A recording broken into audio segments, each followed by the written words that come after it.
Frères et sœurs, il y a des vérités que peu osent dire à voix haute. Des vérités contées dans les grandes mosquées. Des vérités que certains chers, par crainte ou par stratégie, préfèrent envelopper de silence. Mais aujourd'hui, nous allons briser ce silence. Car Jérusalem saigne. Et le Mahdi s'avance. Dans cette vidéo, nous allons révéler ce que beaucoup d'érudits gardent pour eux. Le lien explosif entre l'imam al-Mahdi et la libération d'Al-Quds. Oubliez les discours tièdes. Oubliez la prudence diplomatique. Ici, vous entendrez ce que vous ne trouverez dans aucun prêche officiel. Abonnez-vous dès maintenant à notre chaîne La Foi Islamique, activez la cloche pour ne rien manquer, car les secrets de la fin des temps ne s'adressent pas aux âmes endormies, mais à ceux qui sont prêts à ouvrir les yeux. Bismillah ar-Rahman ar-Raham. Ô Allah, Seigneur des cieux et de la terre, éclaire nos cœurs par ta lumière, purifie nos intentions et accorde-nous la compréhension des signes de la fin des temps. Amin. Partie 1. Jérusalem dans les prophéties, le centre du combat final. Il y a des lieux sur terre qui dépassent les cartes, les géographies et les conflits. Des lieux dont la valeur ne se mesure pas en hectares, mais en siècles de sang, de foi, de miracles et de trahison. Jérusalem, Al-Quds et de cela. Une ville aussi petite que le cœur humain, mais qui contient en elle les secrets de la fin des temps. Quand on évoque Jérusalem, l'histoire prend un souffle particulier. Les anges l'ont entourée, les prophètes y ont prié. Et le prophète Muhammad, dans les récits authentiques, nous a laissé des paroles brûlantes. Jérusalem sera au centre de l'affrontement ultime entre le bien et le mal. Il n'a pas dit « peut-être », il a dit « elle sera ». Et aujourd'hui encore, tous les regards convergent vers elle. Les Juifs l'attendent comme le trône de leur roi. Les chrétiens la voient comme la scène du retour glorieux du Messie. Et les musulmans, eux, savent que quelque part entre les pierres anciennes et les larmes modernes, le Mahdi marchera. Ce n'est pas un fantasme, ce n'est pas une légende. C'est une certitude nourrie par des siècles de transmission. Mais alors, pourquoi ce silence? Pourquoi ce mutisme dans les mosquées? Pourquoi tant de voix érudites, pourtant capables de décortiquer 1000 fiqh compliqués, deviennent soudain muettes quand il s'agit d'Al-Quds et du Mahdi? La réponse fait mal, mais elle est simple. Dire la vérité dérange. Car dire que Jérusalem est au cœur de la mission du Mahdi, c'est admettre qu'un jour viendra où les pactes politiques tomberont. C'est reconnaître que l'ordre actuel du monde ne survivra pas à l'éveil prophétique. Et cela, ni les puissants ni leurs alliés religieux ne le souhaitent. On préfère donc nous parler de patience, de rester tranquille, de ne pas se précipiter. On nous présente la situation comme une simple épreuve du quotidien, un dossier parmi d'autres. Mais les hadiths nous disent autre chose. Ils nous disent que la terre d'Al-Quds sera foulée par les troupes ennemies, que des cris s'élèveront de ses murs, et que ce n'est qu'à ce moment précis qu'un homme se lèvera, inconnu, mais attendu par les cœurs sincères. Ce que peu comprennent, c'est que le Mahdi n'est pas une figure abstraite. Il est une réponse, une conséquence. Il surgira par nécessité divine à un moment où l'oppression aura atteint son paroxysme, et Jérusalem sera le cri silencieux qui déclenchera cette réponse céleste. Al-Quds, dans l'ombre de ses minarets, attend. Elle souffre, mais elle sait. Elle sait que son sort est lié à celui du Mahdi. Et tant qu'il ne s'est pas levé, elle restera prise dans les chaînes, regardant vers le ciel une promesse que beaucoup ont oubliée. Mais ne vous y trompez pas, tout est en place. Les alliances se font, les trahisons s'organisent et les peuples s'agitent. Ce n'est pas l'histoire d'une ville, c'est l'histoire d'un monde qui s'effondre pour qu'un monde nouveau puisse naître. Et au centre de cette renaissance se tiendra Jérusalem. Partie 2.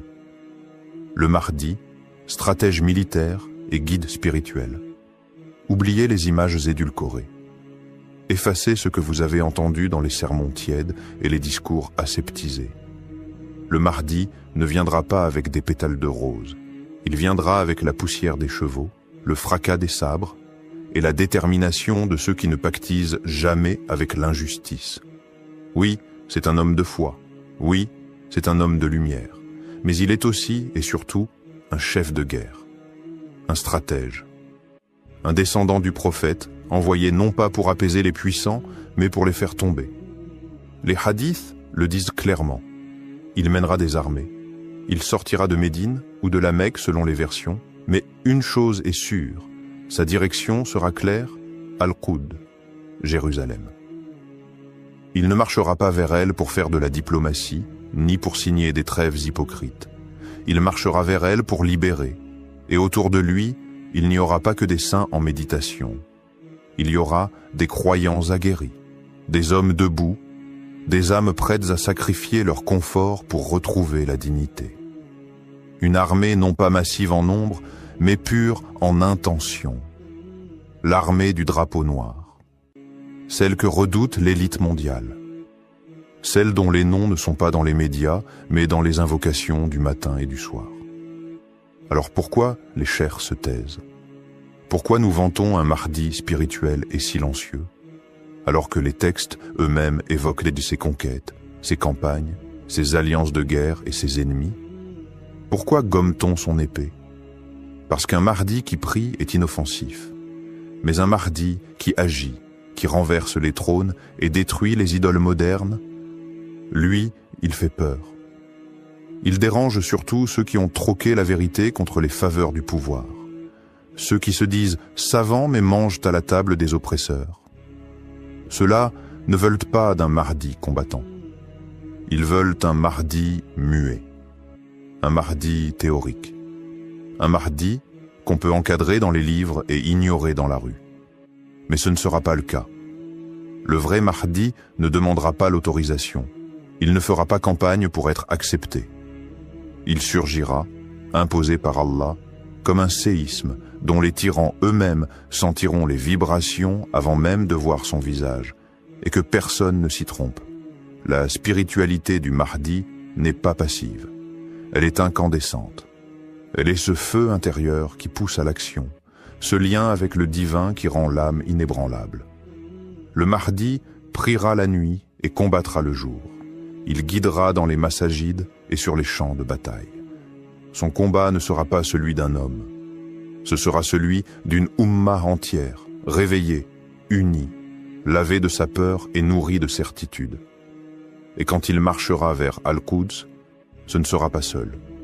Ce sera avec nous, si nous sommes prêts. Si nous avons cessé d'attendre qu'on nous dise quoi faire. Si nous avons compris que la libération ne viendra pas des conférences, mais des cœurs éveillés. Partie 3. Les signes ignorés. Pourquoi la libération approche? Tout est là, devant nos yeux, mais peu regardent vraiment. Les signes sont clairs pour ceux qui savent lire entre les lignes du destin. Ils ne tombent pas du ciel sans avertissement. Ils s'enchaînent, ils se répondent, ils dessinent, jour après jour, le chemin vers la confrontation finale. Mais voilà, l'ignorance a enveloppé les cœurs et le silence a couvert les minbars. Les textes prophétiques n'ont jamais été aussi vivants. Regardez le monde. Les conflits au Levant, la normalisation avec les ennemis d'Allah, la division des Arabes, l'effondrement moral, les séismes de l'âme et de la terre. Est-ce un hasard si le chaos ronge Al-Quds, pendant qu'une partie de la Oumma fait la sourde oreille? Les hadiths parlent du Khorasan, cette région à l'est, qui verrait surgir une armée de véritables croyants, marchant avec des cœurs de feu et des drapeaux noirs. Une armée qui ouvrirait le chemin au Mahdi. Cette prophétie semble lointaine. Pas tant que ça. Elle a commencé à se mouvoir dans l'ombre. Et ce feu à l'est dont le prophète aurait parlé, certains y voient les les explosions modernes, d'autres les soulèvements. Mais ce feu brûle bel et bien. Il consume les frontières des tyrans et réveille les âmes oubliées. Il annonce un basculement. Mais pourquoi tant de prêcheurs ne relient-ils pas ces signes à notre époque? Pourquoi évitent-ils ces sujets comme s'ils étaient toxiques? Parce que parler des signes, c'est réveiller les gens. Et réveiller, c'est déranger l'ordre établi. Un ordre fondé sur l'oubli, l'obéissance aveugle, la résignation. Dans combien de mosquées entend-on encore des prêches sur la patience, sur la soumission, sur le fait d'attendre sans jamais bouger? Pourtant, le croyant n'est pas un spectateur. Le croyant est un acteur des prophéties. Et chaque signe qui apparaît n'est pas un fait divers, c'est une alerte. Il y a une vérité qu'on ne dit pas, se taire sur les signes, c'est trahir. C'est priver les musulmans de leurs repères. C'est les livrer désarmés à un monde qui les broie. C'est leur faire croire qu'Allah n'a pas laissé de guide pour ces temps obscurs, alors qu'il a tout tracé à travers les paroles de son messager. La Oumma doit se préparer, mais pas dans le sommeil, pas dans l'attente passive d'un miracle qui viendrait sans douleur. Elle doit se lever avec intelligence, avec lucidité. Comprendre les événements, décrypter les alliances, relier les actes des puissants aux prédictions du prophète. C'est cela, la vraie préparation. Car l'ennemi, lui, ne dort pas. Il lit nos textes mieux que nous. Il connaît nos prophéties. Il sait ce qui approche. Et c'est pour cela qu'il accélère. Il veut retarder l'inévitable. Il veut s'infiltrer même dans nos lieux sacrés. Il veut nous rendre aveugles aux signes et sourds aux appels du ciel. Mais il y aura toujours ceux qui voient, ceux qui entendent, ceux qui préparent sans bruit. Et le Mahdi ne surgira pas dans le vide. Il viendra au moment où la conscience aura atteint un seuil critique. À ceux qui espèrent sans agir, il est temps d'ouvrir les yeux.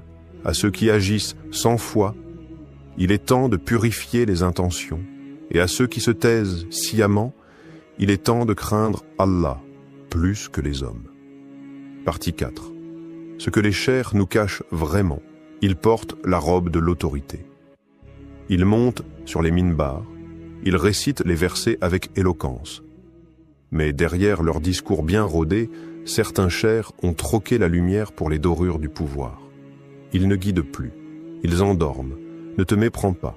Ce n'est pas une attaque contre les savants sincères, ceux qui craignent Allah en vérité et pleurent la nuit pour cette Ummah. Non. Il s'agit ici de ceux qui ont vendu leur silence aux puissants, ceux qui détournent le regard quand la justice est piétinée, ceux qui transforment la religion en calmant pour les masses. Ils savent. Ils ont lu les hadiths. Ils connaissent les signes. Mais ils n'en parlent pas. Pourquoi? Parce que parler du Mahdi, c'est remettre en cause l'ordre établi. C'est exposer les alliances perfides avec les ennemis de l'islam. C'est rappeler que la mission du Mahdi n'est pas de négocier avec les oppresseurs, mais de les renverser. C'est dire haut et fort que le Mahdi ne fléchira pas devant les rois, ni devant les intérêts géopolitiques, ni devant les traités vendus au diable. Mais eux préfèrent dire « ce n'est pas encore le temps », ou encore « parler du Mahdi, c'est semer la fitna ». Non, frères et sœurs, le vrai trouble, c'est le mensonge. Le vrai chaos, c'est de rester muet face à la trahison.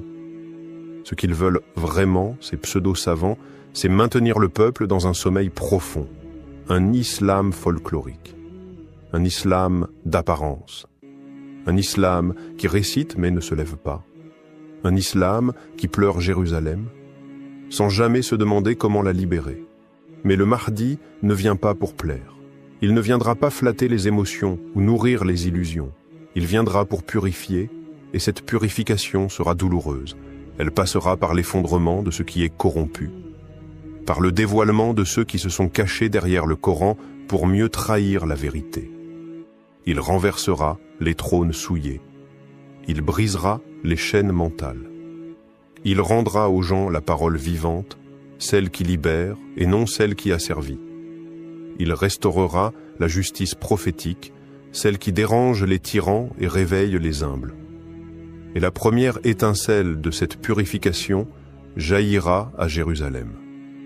Cette ville prise en otage par l'injustice, piétinée par l'oppresseur, souillée par le silence complice.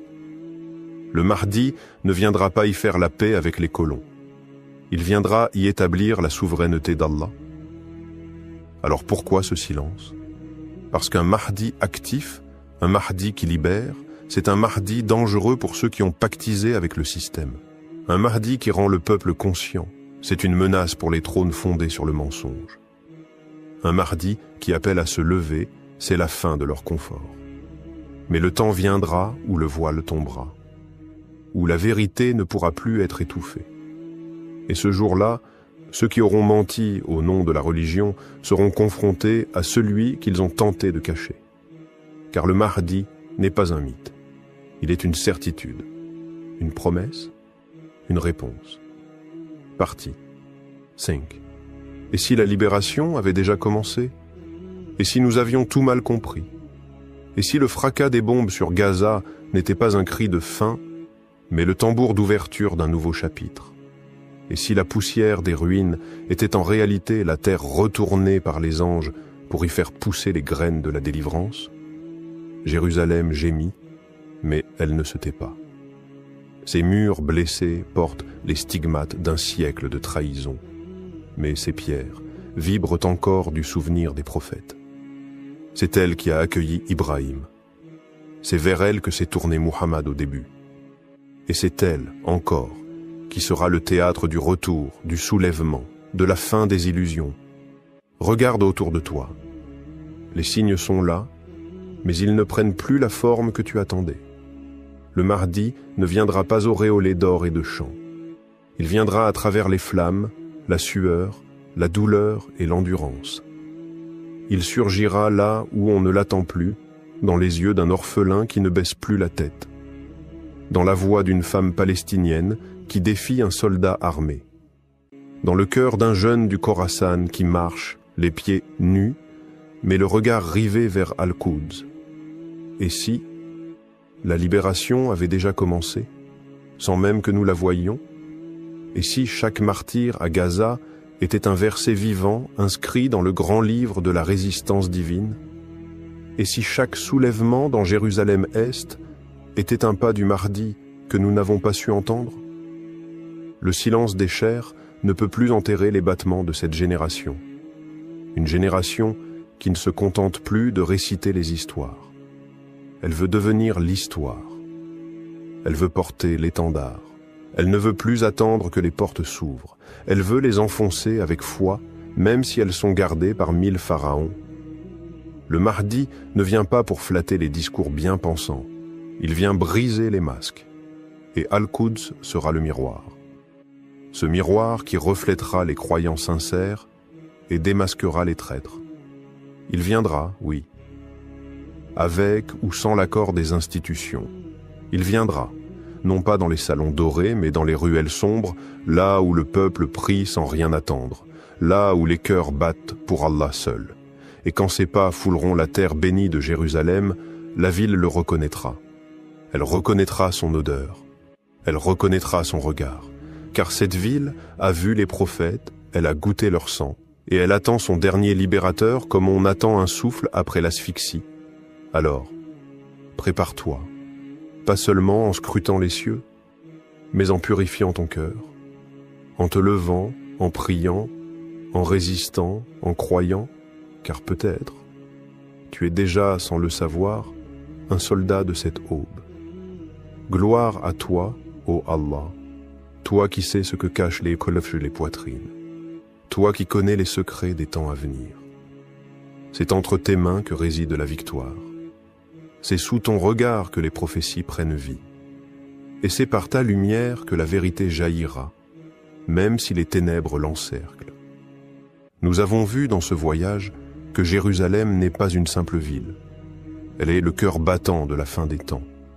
Le Mahdi n'est pas une légende lointaine, mais une réalité prophétique qui frappe à nos portes. Les chers silencieux ne pourront pas étouffer le rugissement de la vérité. Et le réveil de la Oumma est peut-être déjà en marche, porté par des signes que seuls les cœurs éveillés peuvent lire. Alors, à toi qui m'écoutes, te contenteras-tu de rester spectateur? Ou te lèveras-tu, le cœur pur, les mains vers le ciel, prêt à faire partie de ce qu'Allah a choisi pour accompagner le guide promis. Qu'Allah fasse de toi un veilleur, un priant, un combattant par la foi. Qu'il te garde ferme lorsque le monde tremblera et qu'il t'accorde la vision de Jérusalem libérée.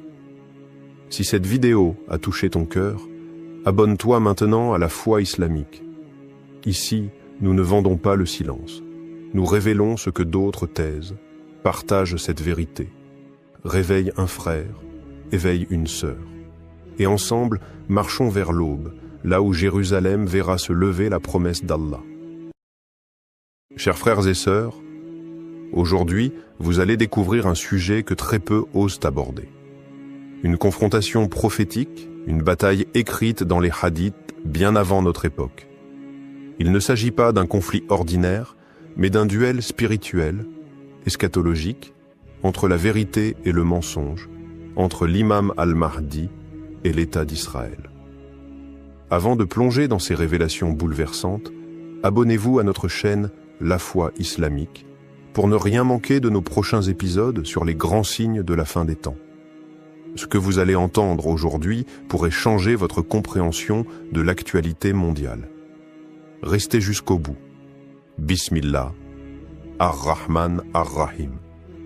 Louange à Allah, le Très-Haut, le détenteur des armées invisibles, le maître du destin et des prophéties. Partie 1. Les prophéties oubliées sur la confrontation avec Israël. Il existe dans la tradition prophétique des paroles que l'on récite sans toujours oser les méditer.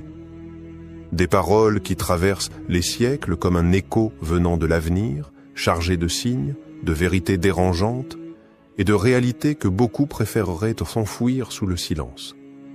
Parmi ces hadiths, il y a celui que rapportent plusieurs chaînes authentiques. L'heure ne viendra pas jusqu'à ce que les musulmans combattent les juifs. Le juif se cachera derrière un arbre ou une pierre. Et l'arbre ou la pierre dira « Ô musulmans, serviteurs d'Allah, voici un juif derrière moi, viens le tuer. » Sahih Muslim. À première lecture, ce hadith choque. Il dérange parce qu'il parle d'un affrontement. Mais ce n'est pas un appel à la haine, ni un encouragement à la violence aveugle.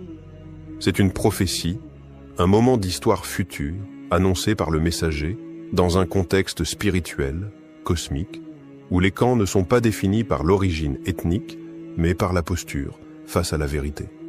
L'ennemi mentionné ici n'est pas simplement le juif en tant qu'individu. Il s'agit d'un symbole d'un camp, d'un pouvoir, d'une idéologie collective qui s'opposera farouchement à la mission du Mahdi et à la justice divine. D'ailleurs, ce hadith ne parle pas d'un conflit ethnique, mais d'un affrontement eschatologique entre les forces de la foi et celles de l'arrogance ultime dans les derniers instants de ce monde. Ce qui est saisissant dans cette prophétie, c'est l'intervention de la nature elle-même, les pierres, les arbres, des éléments inertes, silencieux, vont se mettre à parler. Pourquoi? Parce que l'injustice sera telle que même la création d'Allah ne pourra plus rester passive. L'arrogance humaine aura dépassé toutes les limites. Et alors, la terre elle-même choisira son camp. Ce hadith, souvent mal interprété ou utilisé par certains pour justifier des discours extrémistes, doit être replacé dans le cadre des grands signes de l'heure. Le Mahdi apparaîtra à une époque où le monde aura sombré dans l'obscurité. Les oppresseurs seront puissants, organisés, dotés de technologies avancées et soutenus par des alliances mondialement établies. L'État d'Israël, qui aujourd'hui occupe la terre bénie d'Al-Qoud, deviendra l'un des centres nerveux de cette opposition finale. Et dans ce tumulte mondial, la prophétie se réalisera. Les musulmans ne chercheront pas cette guerre, mais elle leur sera imposée. Le Mahdi ne sera pas un conquérant avide de pouvoir, mais un restaurateur de l'ordre divin qui devra affronter ceux qui auront refusé la paix et la justice. D'autres hadiths, moins connus mais tout aussi puissants, renforcent cette idée. Le prophète aurait dit « Une armée viendra de la région du Hijaz. Rien ne pourra l'arrêter jusqu'à ce qu'elle atteigne Bayt al-Maqdis. » Ce hadith, bien que sujet à discussion chez les savants, laisse entrevoir une avancée inexorable des forces du bien vers le centre de l'oppression. La confrontation avec Israël ne sera donc pas un accident politique ou militaire. Ce sera l'accomplissement d'un décret divin, un scénario écrit par Allah pour rétablir la balance. Ceux qui auront dominé par la ruse, l'oppression et la corruption verront s'abattre une justice qui ne vient ni des missiles, ni des nations, mais du ciel lui-même. Dans cette prophétie, ce ne sont pas seulement les armes qui parleront, c'est la terre elle-même qui jugera. Le silence des siècles se brisera. Les arbres dénonceront, les pierres parleront. Le monde matériel, longtemps utilisé comme outil d'oppression, deviendra témoin à charge contre ses propres tyrans. Et si cette prophétie nous est parvenue aujourd'hui, ce n'est pas pour nous divertir ou nous effrayer, mais pour nous préparer. Partie 2. Le rôle stratégique de Jérusalem dans la venue du Mahdi. On pourrait croire que Jérusalem est une simple ville perchée sur quelques collines, prise entre les sables du désert et les vents méditerranéens. Mais ceux qui s'arrêtent à la surface ignorent que cette ville est un nœud céleste, un point de jonction entre le ciel et la terre. Elle ne dort jamais, même lorsque ses ruelles sont silencieuses. Elle entend, elle porte, elle attend. Depuis des millénaires, Jérusalem est le théâtre d'affrontements qui semble dépasser les enjeux humains. Elle est mentionnée dans la Torah, glorifiée dans les évangiles et vénérée dans le Coran comme la première Qibla des musulmans. C'est là qu'eut lieu le miracle de l'Isra et du Miraj, lorsque le prophète Muhammad fut transporté de la Kaaba à Al-Masjid Al-Aqsa avant de s'élever vers les cieux. Et ce n'est pas un hasard, car le voyage du Mahdi commence là où celui du prophète a culminé, à Jérusalem. Jérusalem est le centre spirituel de la fin des temps. Les hadiths décrivent que l'imam al-Mahdi établira la justice sur terre et qu'une confrontation décisive avec les forces ennemies, notamment l'armée du Dajjal, s'y produira. Pourquoi Jérusalem? Pourquoi cette ville en particulier? Parce que Jérusalem est la ligne de fracture entre les puissances terrestres et les vérités célestes. C'est là que se révélera le mensonge global, et là aussi que triomphera la lumière du Mahdi. En réalité, ce ne sont pas les roquettes, les tanks ou les politiques qui déterminent le destin de cette ville. C'est une promesse divine. Et chaque jour qui passe rapproche son accomplissement. Israël, en s'imposant sur Jérusalem, croit tenir un bastion. Mais la prophétie dit tout autre chose. Le prophète a affirmé « Un groupe de ma communauté ne cessera de se battre pour la vérité, victorieux, jusqu'à ce que vienne l'ordre d'Allah alors qu'ils seront à Jérusalem. » Muslim, Ahmad. Ces gens-là seront les précurseurs. Ceux qui, selon certains avis, accueilleront le Mahdi et lui prêteront allégeance à Jérusalem, ou juste avant. C'est un lieu de ralliement, un point d'union pour la vérité. La ville devient un mihrab eschatologique, un endroit vers lequel converge la prière des cœurs sincères et la stratégie des anges. Mais aujourd'hui, Jérusalem est déchirée. Elle est occupée, surveillée, militarisée. Pourtant, c'est dans cette oppression que les signes se multiplient. Des jeunes résistants qui, sans armes ni stratégie, affrontent les puissances armées. Des miracles cachés dans les ruelles de la vieille ville. Des voix de muezzin qui continuent de s'élever malgré les murs. Tout cela annonce que le sol est vivant. Il prépare quelque chose. Et ce quelque chose, c'est l'arrivée d'un homme, guidé non pas par les intérêts d'une nation ou d'un groupe, mais par la lumière d'une mission divine. Le Mahdi ne choisira pas Jérusalem comme un stratège choisit un champ de bataille.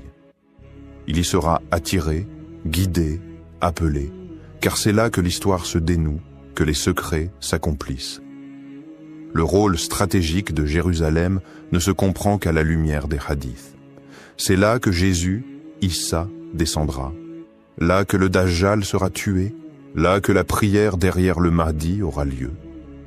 Le cœur du monde bat à Jérusalem, même si la planète semble l'ignorer.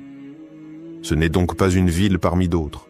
C'est le point final et initial de l'histoire prophétique. Et lorsque les tensions y atteindront leur paroxysme, ce ne sera pas un chaos sans sens, mais la preuve que le plan divin s'active. Lentement, sûrement. Partie 3. Le Mahdi est l'armée des croyants face à l'État sioniste. L'accomplissement d'un décret divin. Il viendra un jour où le monde sera forcé de choisir son camp. Ce ne sera pas un choix entre deux drapeaux, ni entre deux idéologies politiques. Ce sera un choix entre la lumière et l'ombre, entre ceux qui auront reconnu la vérité venue d'Allah et ceux qui auront préféré la dominer, la falsifier ou l'éteindre. Lorsque le Mahdi apparaîtra, il ne le fera pas dans le confort ni dans la paix. Il surgira dans un monde brisé, un monde où l'oppresseur sera célébré et où les peuples soumis vivront dans le silence et la peur.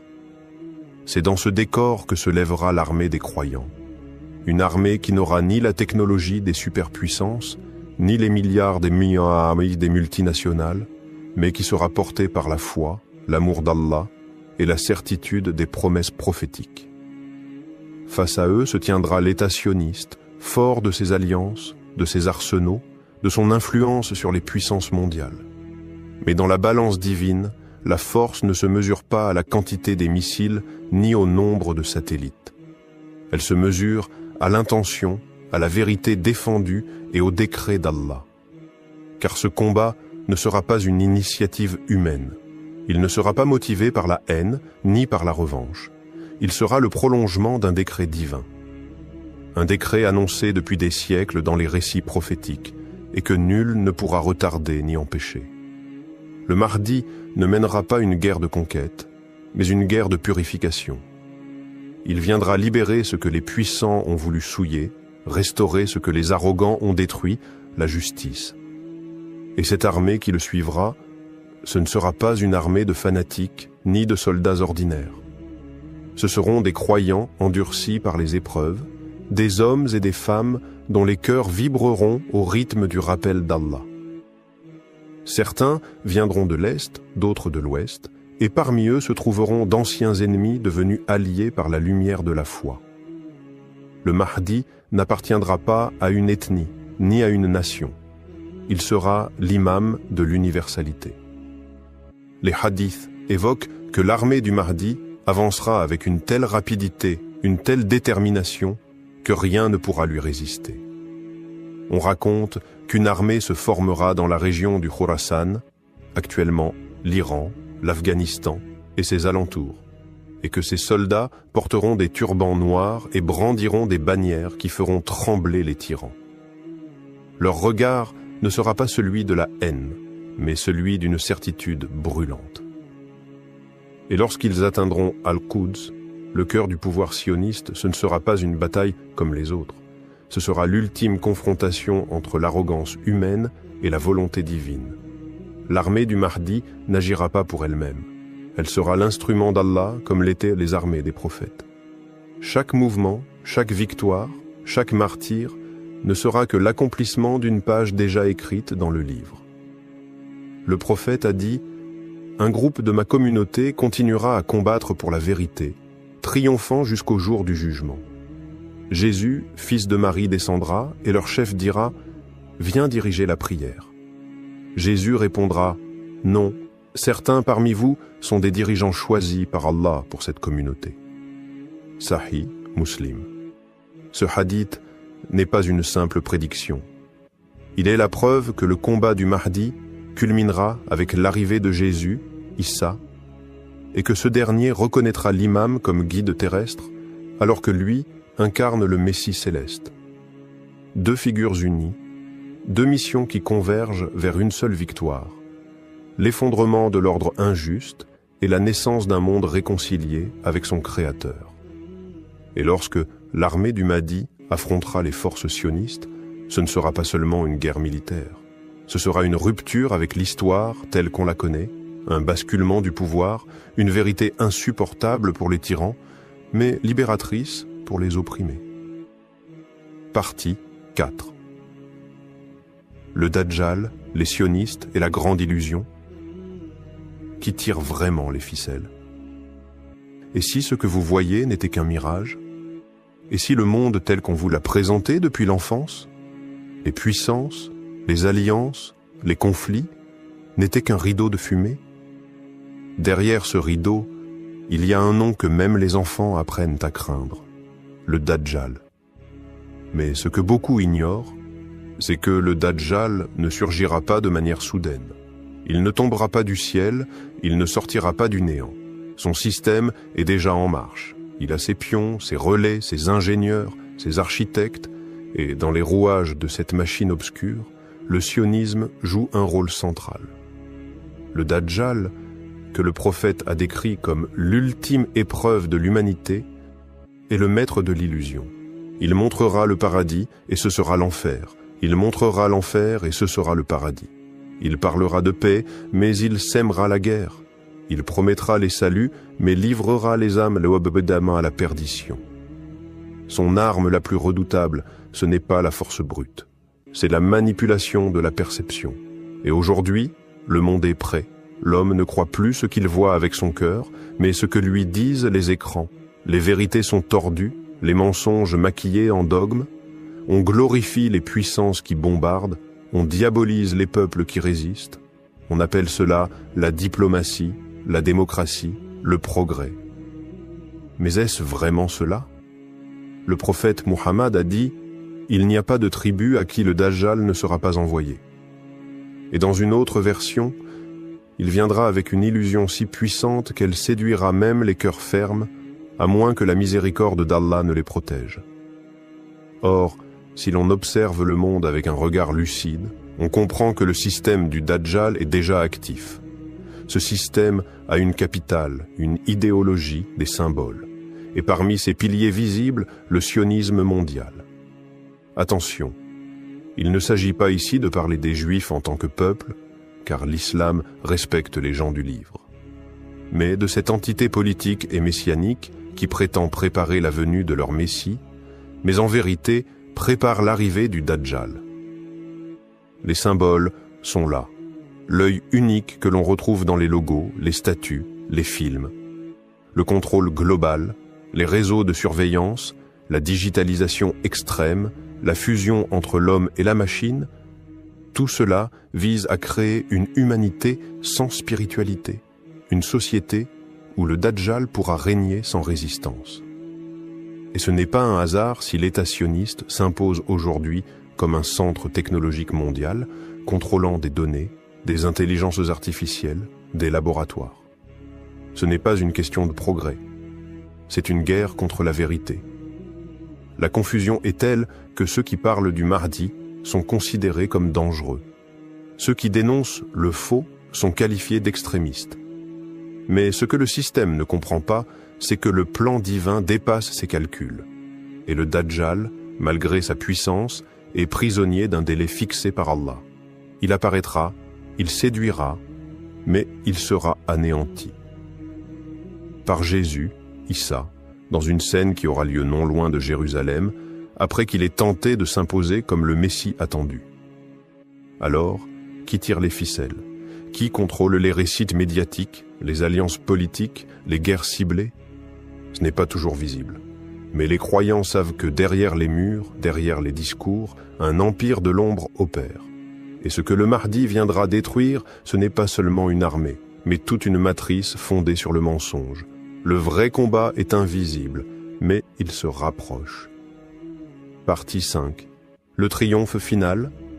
Quand la justice divine s'abat sur l'oppression, le vent souffle doucement sur les terres sacrées de Jérusalem, mais ce n'est plus le vent que nous connaissons.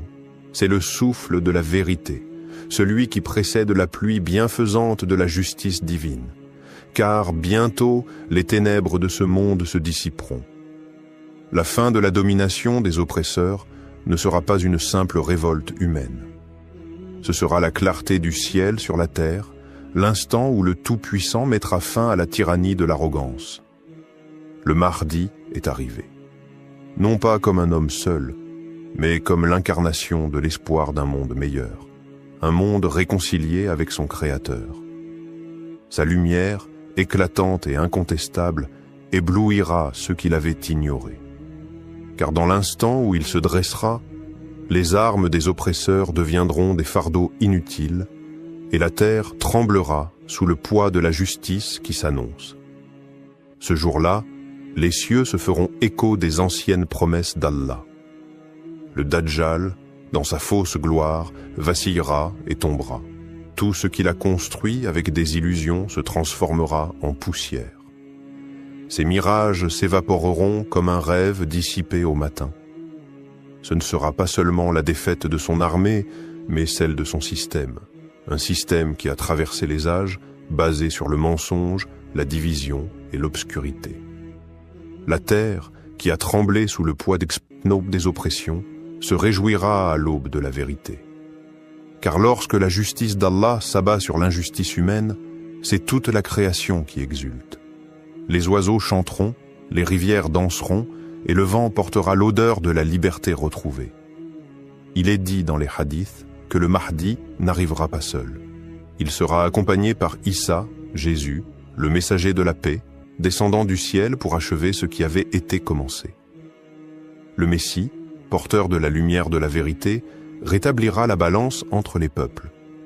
Les injustices accumulées pendant des siècles seront effacées d'un seul geste de sa main. Ce n'est pas une guerre de conquête, c'est une guerre de rédemption. Une rédemption qui ne concerne pas uniquement les musulmans, mais toute l'humanité. Le Mahdi, par sa sagesse et sa foi, rétablira le droit et la justice pour que chaque être humain, qu'il soit croyant ou non, puisse goûter à la paix véritable.